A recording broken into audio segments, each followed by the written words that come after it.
ಸಾಯಿರಾಮ್. ನನ್ನ ಮುದ್ದಿನ ಮಗುವೆ, ನಿನ್ನ ಶಕ್ತಿಯನ್ನು ನಿನ್ನ ಪರವಾಗಿಸಿಕೊಳ್ಳಲು ನೀನು ಕಲಿತು ಬಿಟ್ಟರೆ ನಿನ್ನ ಜೀವನವನ್ನು ನೀನೇ ಬದಲಾಯಿಸಿಕೊಳ್ಳಬಹುದು. ನಿನ್ನಲ್ಲಿರುವ ಶಕ್ತಿಯನ್ನು ನೀನು ಹೇಗೆ ಉಪಯೋಗಿಸುವೆಯೋ ಅದರ ಪ್ರಕಾರವೇ ಜೀವನವು ನಿನಗೆ ತನ್ನ ಶಕ್ತಿಯನ್ನು ನೀಡುತ್ತದೆ.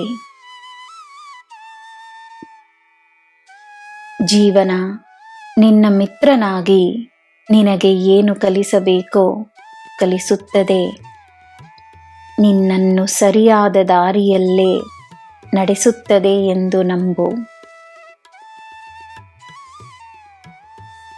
ಎಲ್ಲ ಸಮಯದಲ್ಲೂ ನಿನ್ನೊಡನೆಯೇ ನಾನಿದ್ದೇನೆ. ನಿನ್ನ ಭೂತಕಾಲದ ಜೀವನವನ್ನು ನೀನು ಪುನಃ ಅನುಭವಿಸಲು ಆಗದಿರಬಹುದು, ಆದರೆ ನಿನ್ನ ಭವಿಷ್ಯದ ಅನುಭವಗಳು ವಿಶೇಷವಾಗಿರುತ್ತವೆ ಎಂದು ದೃಢವಾಗಿ ನಂಬು. ಕಲ್ಪನೆಗಳನ್ನು ಸೃಷ್ಟಿಸಿಕೊಳ್ಳಬೇಕೆಂದರೆ ಒಳ್ಳೆಯದೇ ಆಗುತ್ತದೆ ಎನ್ನುವ ಕಲ್ಪನೆ ಇರಲಿ.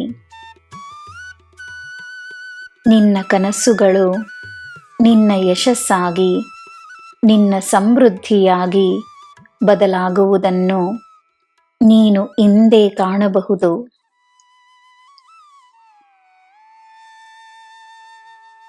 ಪುಣ್ಯವಂತರ ಬಗ್ಗೆ ಯೋಚಿಸಿದಾಗ ಅದುವೂ ನಿನಗೆ ಪುಣ್ಯವನ್ನು ತಂದುಕೊಡುತ್ತದೆ.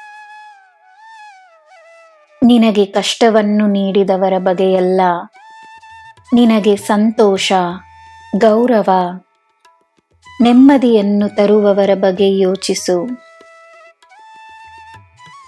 ಅವರನ್ನು ನಿನ್ನ ಜೀವನದಲ್ಲಿ ತಂದಿದ್ದಕ್ಕೆ ದೇವರಿಗೆ ಕೃತಜ್ಞತೆಯನ್ನು ನೀಡು. ನನ್ನ ಮಗುವೆ, ನಿನ್ನ ದೇವರಿಗೆ ನಿನ್ನಿಂದ ಬೇಕಾಗಿರುವುದೆಲ್ಲ ನಿನ್ನ ಪ್ರಾಮಾಣಿಕತೆ ಮಾತ್ರವೇ. ನಿನ್ನ ಪ್ರಾಮಾಣಿಕತೆಯೇ ನಿನ್ನ ನಿಜವಾದ ಭಕ್ತಿ. ನಿನಗೆ ನಾನಿದ್ದೇನೆ.